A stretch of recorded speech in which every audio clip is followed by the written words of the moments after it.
Shalom. First and foremost, I want to give all praise, honor, and glory be to Yahweh, Ba'ashem Yahweh Shai, Ba'ashem Rakah Kodash. And I want to say double honors to the apostles and the elders of Great Millstone that rule well. Blessings to the hopeful elect out there listening and learning, teaching this word, also in sincerity and truth, in the hopes that we may edify and feed the lambs of Yahweh Shai, especially in these last days. And I pretty much wanted to do a video on this article that you see here on the screen from the website naturalnews.com. And there's a whole lot of stuff in this article that, triggered a whole bunch of scriptures as I was reading through it. And that's a good thing, because ultimately, when we see these articles, as we are to be watchmen, the scriptures speak about how wisdom and knowledge shall keep us stable. That's in Isaiah 33 and 6. Okay, so, what benefit would it, or how much of a benefit is it for us to have a level of wisdom and, stability and knowledge in these last days when all hell breaks loose? It's very beneficial indeed. This is Isaiah chapter 33 verse 6. And wisdom and knowledge shall be the stability of thy times, and strength of salvation. The fear of the Lord Yahweh is his treasure. All right, and we value the fear of the Lord. We teach the word. We go out on the highways and the byways, and we do that, in the hopes that we're going to be saved, because we understand the coming calamities that are about to introduce themselves on the planet, the lights of which no one has ever seen since there was a nation. Daniel 12 goes into that. But what I wanted to do is focus on this article here, because there's a lot to get through. As I said, it was sparking off a lot of scriptures in my mind. So yeah, this is from Natural News. This was put up the 2nd of May. All right, which is let me check my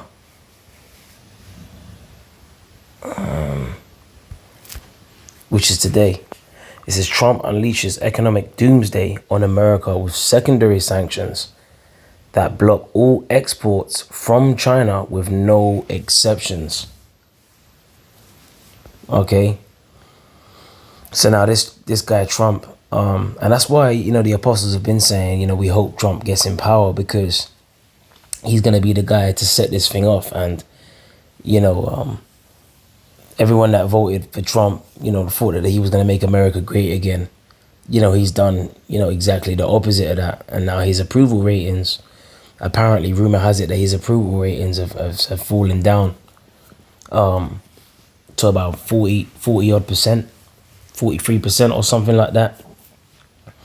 All right, and no wonder, okay, because, since he's come on the scene, all you're seeing is red in them stock markets, man, through these tariffs and that and whatever, and it's hurting the American people. It's hurting, the Americans' wallets, man. All right, it's just warning the global economy. And notice it says economic doomsday. All right, and the scriptures speak about the day of doom. Okay, the day of doom. I see what. Let me do it. Like, just type in here. All right, the day of doom. All right, 2nd Ezra 7 verse 43. But the day of doom shall be the end of this time, and the beginning of the immortality for to come, wherein corruption is past. All right, so the day of doom, we are doomsday prophets, man, despite what some people, might throw out there that we ain't doomsday prophets of doom. Yes, we are. And we do prophesy doom. We're supposed to prophesy about doom. All right, in fact, let's look up the meaning of the word doom. Okay, the word doom. It says death, destruction, or some other terrible fate, condemned to certain death or destruction. And that's exactly what's happening, on a major scale in the near future. We're prophesying of death and destruction. What does the scripture say in Ezekiel, the 2nd chapter? Didn't it speak about the lamentations, mournings, and woe of the scriptures? Right? This is Ezekiel 2 and 9. And when I looked, behold, an hand was sent unto me, and lo, a roll of a book was therein. All right, which is, representative of the scriptures. and he spread it before me, and it was written, right, within and without, and there was written therein lamentations and mourning and woe. Okay. Oh, look at it. Read the NLT, which he unrolled. All right. And I saw that both sides were covered with funeral songs, words of sorrow, and pronouncements of doom. That's beautiful, man. See, I didn't even know it was going to say that in the NLT, but that lines up with what we just went in to the definition of the word doom. All right, death, destruction, or some other terrible fate. Okay, and there's going to be many, various forms of woes that's going to pop out on these people. Like whack-a-mole, they're just going to pop out of nowhere. Like the scripture says, as if a man did flee from a lion and a bear met him, or went to lean his hand on a wall and a serpent bit him, from one dangerous situation to the next. So this economic doomsday on America, this is just the beginning of the end, man. It's going to get even worse than this. All these secondary sanctions and blocking exports from China and hurting the Americans, wallets.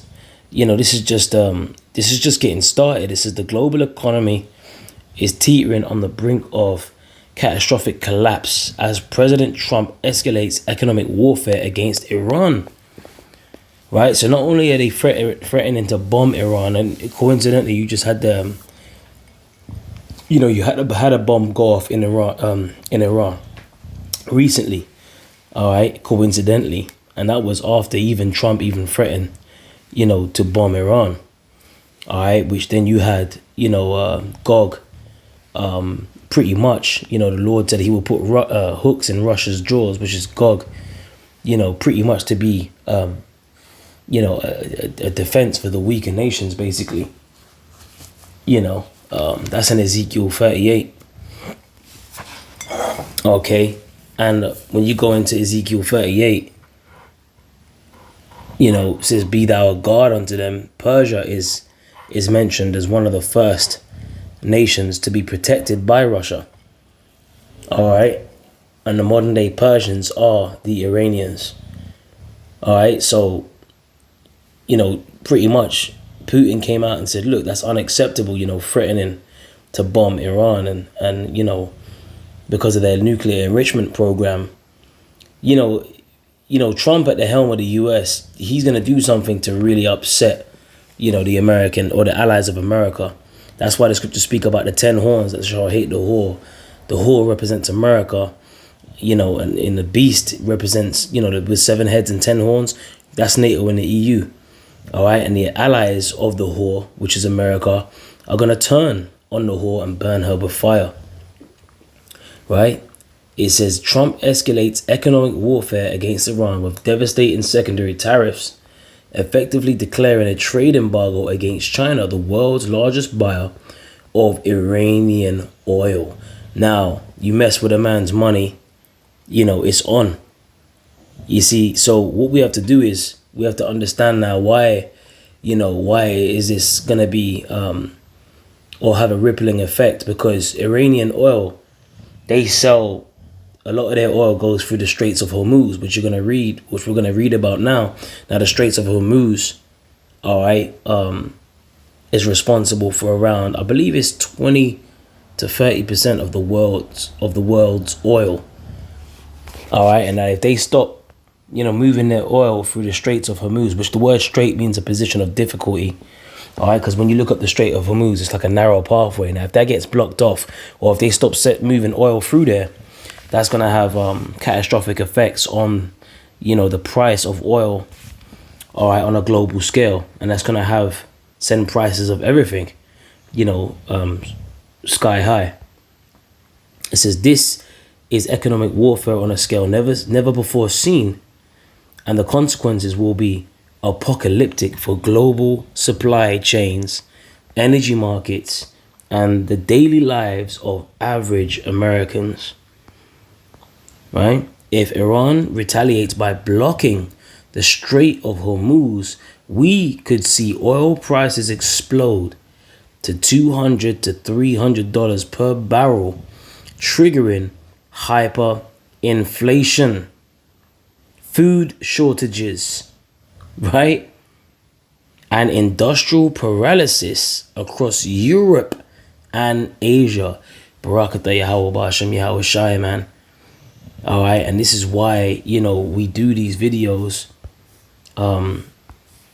because these things are happening according to biblical prophecy. When you talk about food shortages are in the scriptures. All right, and we're going to get some scriptures proving that. That's why I said this article had me thinking about all kinds of scriptures. This is Ephesians 5:15. See then that you walk circumspectly, not as fools, but as wise, redeeming the time, because the days are evil. So we have to walk circumspectly. You know, we have to see what's going on out here for real. Open our eyes, you know, and walk with wisdom. Okay, and that's why I quoted that scripture earlier about wisdom and knowledge, you know, being the stability of our times, you know, and strength for salvation, man. Because walking with wisdom, you know, first of all, this word or this wisdom represents light, and the scriptures speak about gross darkness covering the earth. So we have the light to see, even though the earth is covered with gross darkness, meaning the people are in a gross dark state of mind. Like the scripture says, men love darkness rather than light because their deeds were evil. You got Israelites out there dwelling in the dark, you know, clinging on to the ways of darkness, whereas though we have the light and we're shining it and we're telling them, look, this is the way. You know what I'm saying? But this is how powerful this truth is, because if the Lord ain't dealing with you, you ain't gonna see it. You know, that's why in Matthew 13:9, when Yahweh Shai was asked by the disciples, why speakest thou unto them in parables? He said, because it's given unto you to know the mysteries of the kingdom, but to them it's not given. So this ain't given to everybody. That's why the scripture says what? Verse 17, wherefore be ye not unwise, but understanding what the will of the Lord is. What does the scripture say in Proverbs 4:7? Wisdom is the principal thing, and therefore get wisdom, and with all that getting, get understanding. So it's about understanding what the will of the Lord is, man. What is the will of Yahweh Ba'ashem Yahweh Shai? Food shortages, hyperinflation, all out chaos, all out war, confusion, cannibalism, famine, all these things, wars, rumors of wars, all these things. That's all the will of the Lord. Okay, now you might say, well, hold on a minute, man. Like, how can that be the will of the Lord? Well, hey, we can read it in the scriptures. You know, or why would the Lord want to? Hey, because this is the Lord's movie. All right, judgment is about to play out on the earth. All right, the likes of which no one has ever seen. Okay, remember the scriptures tell you that the earth has been given into the hand of the wicked. Who do you think it was given by? It was given by the king of terrors. The Most High gave Esau, starting with their elites, the power of the earth. All right, to do exactly this, right? To stir up apocalyptic levels of problems with the global supply chains and energy markets, affecting the daily lives of average Americans. Right? Because notice it said food shortages, hyperinflation will be triggered. Food shortages will be triggered. Right? Industrial paralysis across all of Europe and Asia. So you might be thinking, oh, it's going to affect the lives of Americans. No, it has a rippling effect. All right? Across Europe and Asia. It's a global catastrophe. Because if the price of oil shoots up to $200 to $300 a barrel, that's going to trigger worldwide panic. All right? People are going to be panic buying. They're going to be going up into stores. They're going to be looting stores. Okay, it's going to be on. Okay, let's get second Ezra's. See, we're going to enter into the time of Jacob's trouble, it's sooner than you think. Right? Second Ezra's 15:14 says, woe to the world and them that dwell therein. Right? For the sword and the destruction draweth nigh, and one people shall stand up and fight against another, and swords in their hands. So there's going to be class riots. There's going to be race riots. There's going to be riotous conditions playing out, in these major cities, man, different parts of the earth. It's going to be crazy out here, right? It's going to be hard to get a good night's sleep. People are going to be, pretty much pissing and shitting on themselves. The level of terror and fear that they're going to be experiencing, going into shock, vomiting, projectile vomiting, pretty much being scared stiff when Jacob's trouble presents itself. It's going to be, that's the shit hitting the fan. It says, for there shall be sedition among men, right, and invading one another, and they shall not regard their kings nor princes, and the course of their action shall stand in their power. They ain't going to be regarding, the prime ministers, presidents, members of parliament in that time. They're just going to look every man for themselves, right?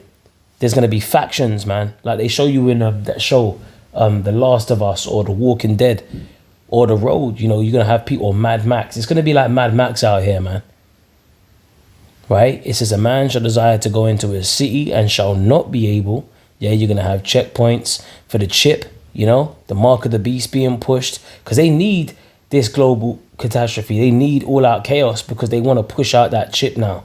They're ready to go forward with their plan for their NWO to have most of the people chipped on the earth.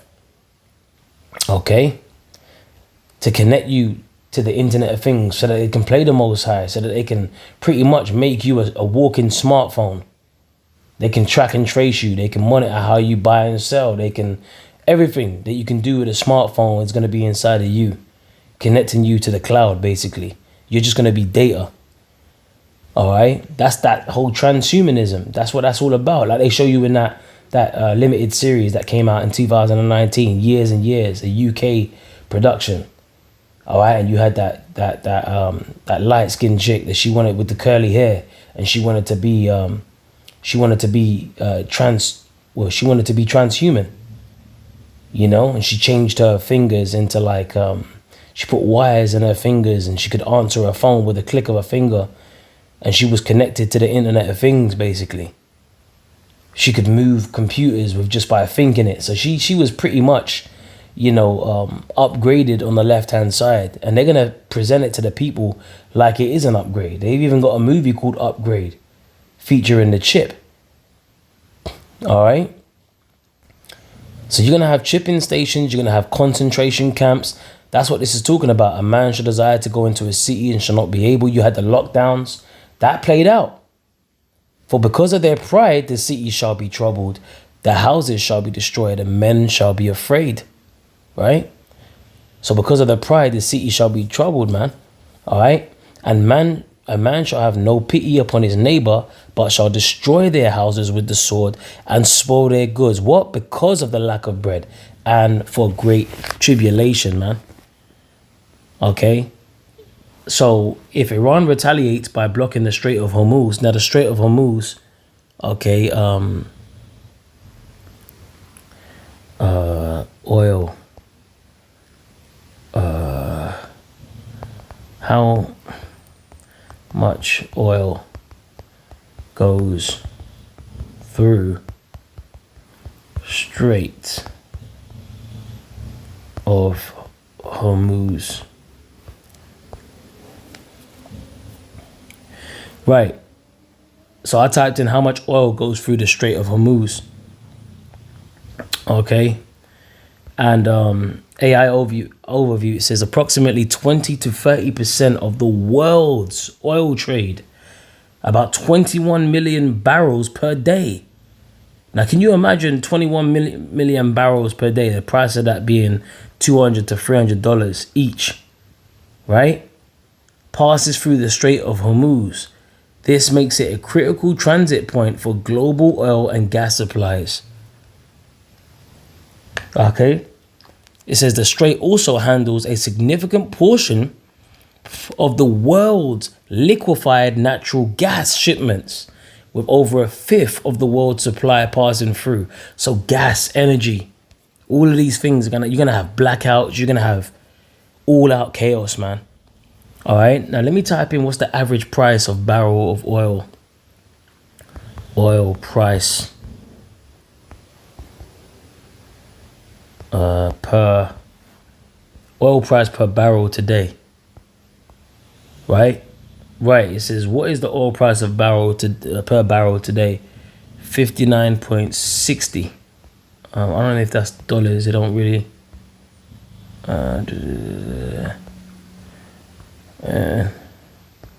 In dollars.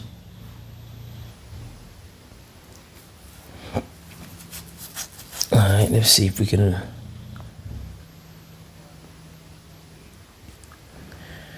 Right, so on March 24, 2025, the Brent crude oil prices stood at 73.5 US dollars per barrel, compared to 69.11 US dollars for WTI oil and 75.11 US dollars for the OPEC basket. Okay, so pretty much, you know, pretty much under $100 per barrel. All right, but imagine tripling that. All right, if Iran retaliates. Now that's why I'm going through this, okay, because this is gonna have a knock-on effect, and everything's gonna be affected. You know, how you live. You know, your daily lives are gonna be affected. You know, the energy that you use. Okay, so not only oil is gonna be affected, but liquid natural gas as well. 1/5 of the world. So you're talking about what, 20% of the world's liquid natural gas goes through the Straits of Hormuz, alongside 20 to 30% of the world's oil. This is big. This is not a drill. Okay. In fact, let me read the rest of this. It says, meanwhile, Trump's total trade embargo on China will empty store shelves across America, cripple US manufacturing, and leave Americans scrambling for basic necessities from medicine to car parts. Scrambling. What did we just read? Okay, let's go back to verse 19 in 2 Ezra 15. A man shall have no pity upon his neighbor, but shall destroy their houses with the sword and spoil their goods because of the lack of bread and for great tribulation. This is not a joke, man. Okay, and this is why over the years we'd be doing videos on this over and over and over again, because now you can't say that you ain't heard, you know, the warning. Right? 2 Ezra 6 and 22. And suddenly shall the sown places appear unsown. The full storehouses shall suddenly be found empty. Right? And the sound and the trumpet shall give a sound, which when every man heareth, they shall be suddenly afraid. And at that time shall friends fight one another like enemies. So the full storehouses are going to be found empty. People are going to be looting. People are going to be invading one another because of the lack of bread and for great tribulation. We just read that. Okay, so empty shelves, full storehouses being found empty. What did this article just say? Right? It says China will empty store shelves across America. Right? Because most of the things that gets imported to America is from China. This is not a drill. This is economic doomsday unfolding in real time. Hey, man, we are at the end. Okay. We're at the end. China is the #1 buyer of Iranian oil of 1+ million barrels per day. This will be banned from exporting any goods to the US, effective immediately. So this is big, man. Europe, already reeling from energy shortages, will face total economic devastation if Iran retaliates by closing the Strait of Hormuz. This could spell the end of Western Europe, which is already reeling from the US Navy's destruction from the Nord Stream pipelines. Now, what do you think that Europe is going to do? Okay, if they do retaliate, right, because of what Trump's big mouth is all about, if the Strait of Hormuz is now closed and Europe, the Western Europe starts feeling the pinch, like they already have since the Nord Stream pipelines got destroyed, what do you think that Europe's gonna do? Okay, they're gonna, pretty much they're gonna turn on America. All right, and this ain't the only reason, but it's good to speak about whose look was more stout than his fellows. See, Trump is pretty much, single-handedly, all right, which is being set up this way because they want to crash the global economy anyway. But this is all moving in the right direction. And why I say that, because it's all going to lead up to the return of Yahweh Shai, man. Because the more chaos that they have, all right, the better it is for them to come forth with a solution. Okay, so they're saying in this article, the main point is that they're saying that the real danger is Iran's retaliation with these secondary sanctions. All right. So these trades embargoes and so on and so forth. So this is big. All right, this trading embargo, all right, blocking all exports from China. Boy, this could really have a knock-on effect. Okay. In fact, let me get another scripture here. 1 Thessalonians 5 and 3. For when they shall say peace and safety, then sudden destruction cometh upon them as travail upon a woman with child, and they shall not escape. And you know, you can feel it in the air, man. You can feel like things are going down. You know what I'm saying? Like, it's like everyone's just waiting, right, for all out chaos to break loose. You can feel it. You can see it in their eyes. You can see it in their body language. People are on edge. People are feeling it, man. You know what I'm saying? So what kind of mindset are we supposed to be in? Because you speak about all holy conversation and godliness. So, you know, but ye brethren are not in darkness, that day should overtake you as a thief. Why? Because we are watching. Ye are the children of the light and the children of the day. We are not the night nor of darkness. Therefore, let us not sleep as do others, but let us watch and be sober. So this is watching, okay? So this is big. I just wanted to do a quick news update on this. I pray you were edified. Stay tuned to the next one. Shalom to the hopeful elect.